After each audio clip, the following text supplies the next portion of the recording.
सुंदरपुर गांव में जानकी अपने एक छोटे से घर में रहती थी। उसके साथ रहते थे उसके परिवार के 4 सदस्य, उसका पति केतन और उसकी 2 बेटियां कीर्ति और सुमन। उनके घर में कहने को तो ज्यादा सुविधाएं नहीं थी, परंतु जानकी ने घर में खुशहाली बनाए रखी थी। एक दिन उसकी बड़ी बेटी कीर्ति उसके पास आती है और उससे, माँ, मेरा जन्मदिन नजदीक आ रहा है। आपने कुछ सोचा भी है मुझे क्या भेंट देंगी? कीर्ति, तुम्हारा जन्मदिन हो और मैं कुछ ना सोचूं, ऐसा कभी हो सकता है क्या? माँ के ऐसे कहते ही दोनों माँ बेटी खिलखिलाकर हंसने लगती है। जानकी ने वाकई बहुत ही बढ़िया भेंट सोच रखी थी अपनी बेटी कीर्ति के लिए, और इत्तेफाक की बात ये थी कि दोनों माँ बेटी का जन्मदिन एक ही दिन आता था। ये बात जानकी की छोटी बहन सुमन के ध्यान में थी।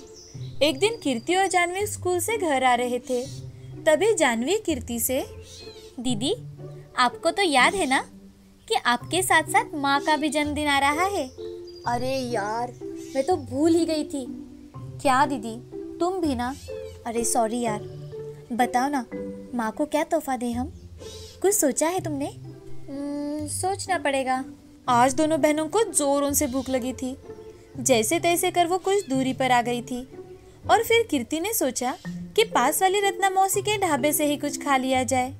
सुमन के ना कहने के बावजूद भी कीर्ति उसे साथ ले गई। वहां जाकर कीर्ति उनसे, मौसी, अरे ओ मौसी, बहुत भूख लगी है, आपके हाथों के छोले भटूरे खिला दो ना। अरे वाह, आज तो तू सुमन को भी ले आई। बैठ, अभी लाई तेरे पसंद के छोले भटूरे। खाना आते ही दोनों बहनें उस पर टूट पड़ी और फिर खाने के बाद पेट सहलाकर रत्ना मौसी से, वाह मौसी, मजा ही आ गया खाना खा के। किसी दिन माँ को भी ले आऊंगी। हाँ मौसी। फिर दोनों बहनें घर के लिए निकल पड़ी। घर पहुंचते ही उन्हें अपने पिता केतन के चिल्लाने की आवाज आती है कि, अरे क्या मतलब पैसे चाहिए? पैसे क्या पेड़ पर उगते हैं जब तुम मांगो और तुम्हें मिल जाए? जी ऐसा नहीं है, मैं तो बस कीर्ति के जन्मदिन के लिए। इससे पहले कि जानवी केतन से कुछ बोल पाती, केतन उससे, अगर इतना ही शौक है ना पैसे उड़ाने का तो खुद जाकर कमा लो। इतना कह केतन वहां से चला गया।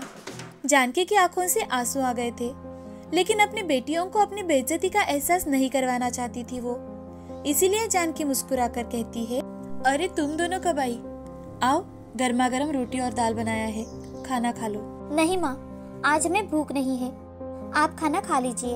आज बहुत सारा होमवर्क है, हम थोड़ी पढ़ाई कर लेते हैं।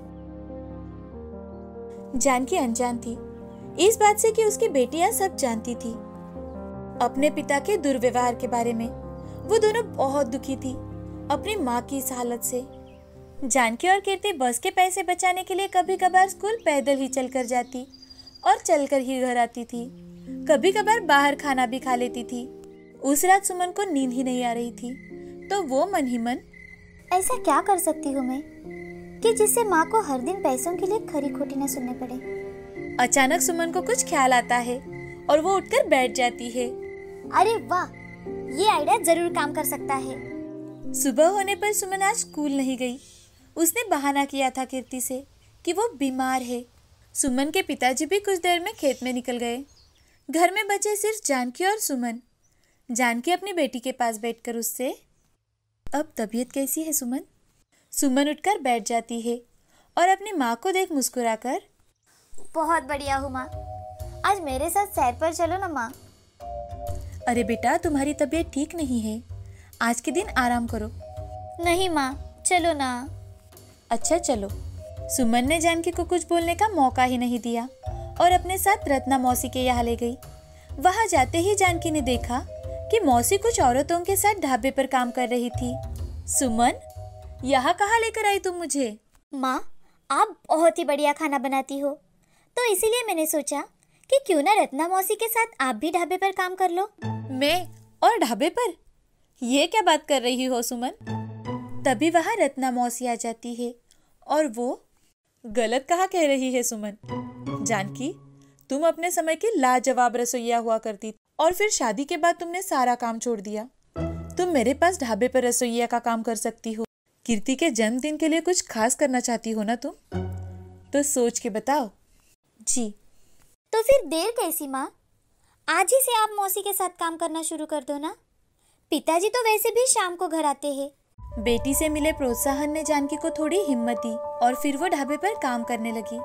मौसी का ढाबा स्कूल और दफ्तरों से नजदीक पड़ता था, इसीलिए उसमें बहुत से युवा खाना खाने आते। जानकी के हाथ से बने खाने में उन्हें माँ के हाथ का स्वाद मिलता था, इसीलिए वे सभी ढाबे पर भरपेट खाना खाते थे।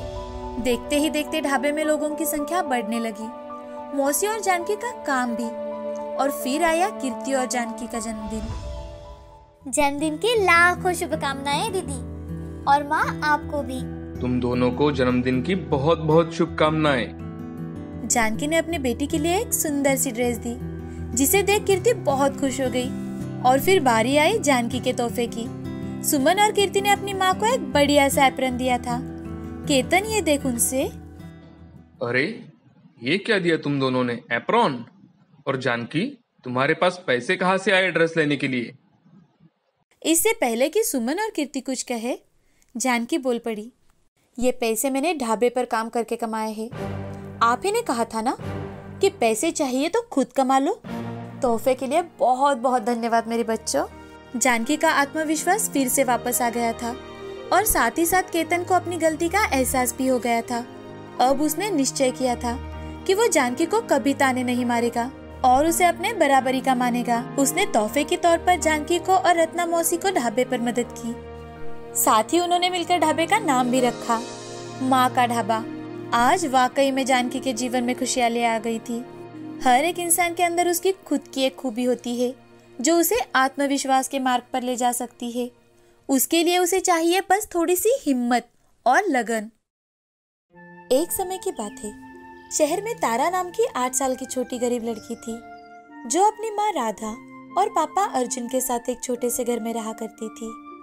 अर्जुन मजदूरी करके घर चलाता था और उसकी बेटी तारा को स्कूल में पढ़ाता था। एक दिन तारा स्कूल से घर आ रही थी कि तभी उसकी नजर डांस हॉल की ओर जाती है, जिस दीवार को एक छोटा सा होल था। उसमें से वो अपनी आँख से अंदर डांस करते लोगों को देख रही थी कि तभी उसकी माँ राधा वहां आ जाती है और उसका हाथ पकड़कर उसे चिल्लाते हुए उसे घर लेकर जाती है। तारा, कितनी बार कहा है तुम्हें कि वहां पर ऐसे टाइम पास मत किया कर। पर माँ, मुझे भी उनके जैसा डांस करना है, बड़ा बनना है, टीवी पे दिखना है। माँ, मुझे भी जाना है वहाँ डांस सीखने। अरे बेटा, वो सब बड़े पैसों वाले लोगों का काम है। हमारे पास इतने पैसे हैं कहाँ कि हम तुम्हें वहाँ डांस सीखने के लिए भेजे। चलो चुपचाप अपनी पढ़ाई करने के लिए बैठो। माँ की डांट से तारा रूठ के कोने में बैठ जाती है कि तभी तारा के पापा अर्जुन घर आते हैं और वो तारा से, अरे मेरी प्यारी गुड़िया को क्या हुआ?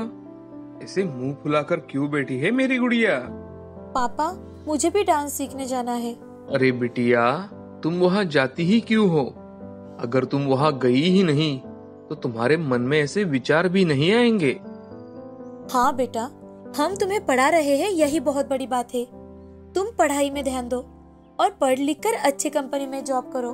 ठीक है माँ, पापा, अगर आपकी यही इच्छा है तो आज से मैं सिर्फ और सिर्फ पढ़ाई में ही ज्यादा ध्यान दूंगी। चलो अब खाना खाकर सो जाते हैं। कल सुबह पापा को भी काम पर जाना है और तुम्हें भी तो स्कूल जाना है ना। खाना खाकर सब सो जाते हैं। सुबह होते ही अर्जुन अपने काम पर चला जाता है और तारा अपने स्कूल। अब ऐसे ही उनका हर दिन बीता करता था। कई साल बीत जाते हैं। तारा के मन लगाकर पढ़ाई करने के कारण वो हर साल अच्छे नंबरों से पास होती है।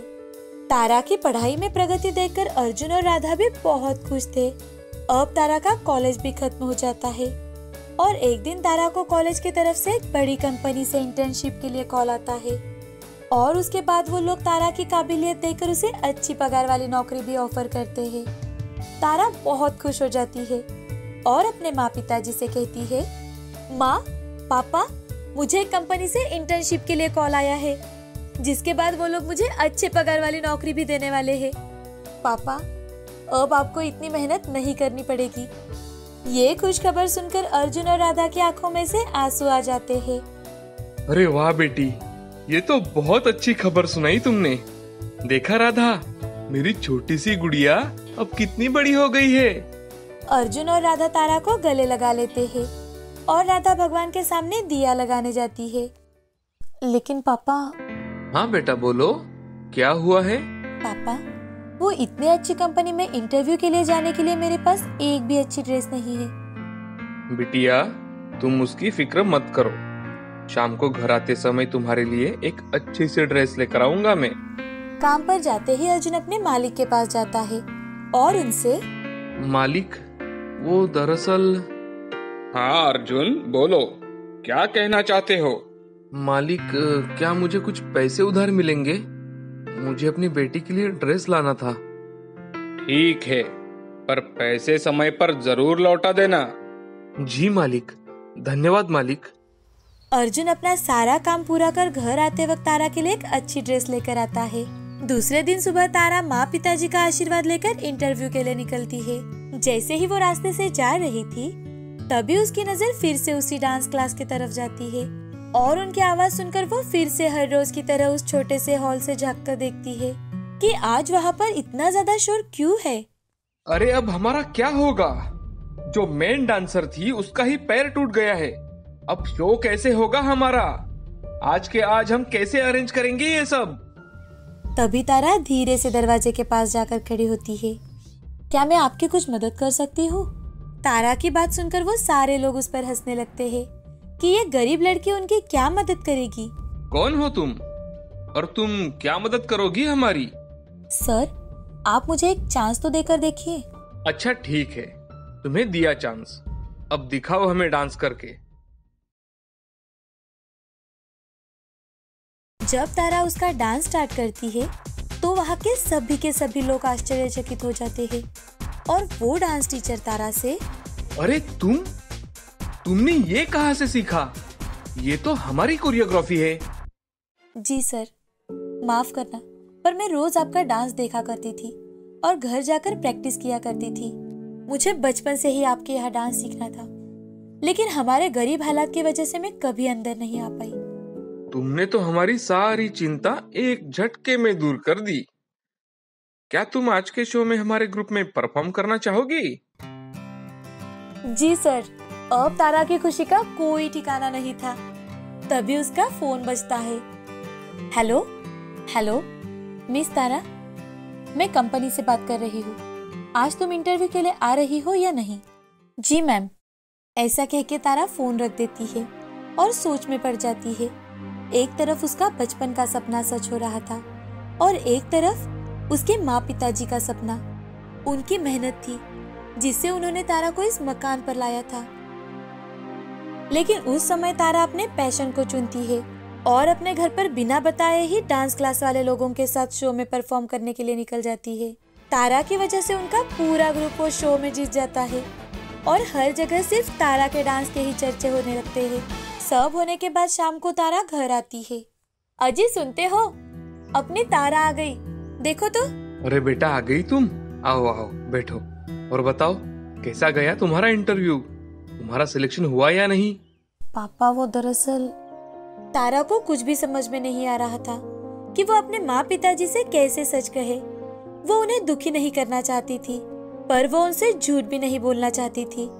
इसीलिए तारा ने उन्हें सारी बात बता दी। अरे तारा, तुमने ये क्या कर दिया? कितने दिनों बाद घर में खुशी आई थी। अरे ये सब करने से पहले एक बार अपने पापा के बारे में तो सोच लेती। अर्जुन बहुत दुखी हो जाता है और वो वहाँ से उठकर बाहर चला जाता है। जैसे ही अर्जुन बाहर निकलता है तो गांव के 2-3 लोग उससे मिलते हैं और वो अर्जुन से, अरे अर्जुन भाई, क्या बात है? तुम्हारी तारा तो टीवी पे आ गई। ये सब कैसे हुआ? पर कुछ भी कहो अर्जुन, क्या डांस किया है तुम्हारी बेटी ने, वाह, मानना पड़ेगा भाई। हाँ हाँ अर्जुन भाई, तुम्हारी तारा ने तो अपनी बस्ती का नाम रोशन कर दिया। ये सब सुनकर अर्जुन भागते हुए घर आता है और राधा को सारी हकीकत बताता है। दोनों खुशी से तारा को गले लगा लेते हैं। ऐसे ही धीरे धीरे तारा के घर के बाहर भीड़ इकट्ठा होने लगती है और फिर क्या था, उसे हमेशा ही बहुत सारे शोज से डांस के लिए ऑफर आने लगते हैं। ऐसे ही करते करते तारा बहुत फेमस डांसर हो जाती है।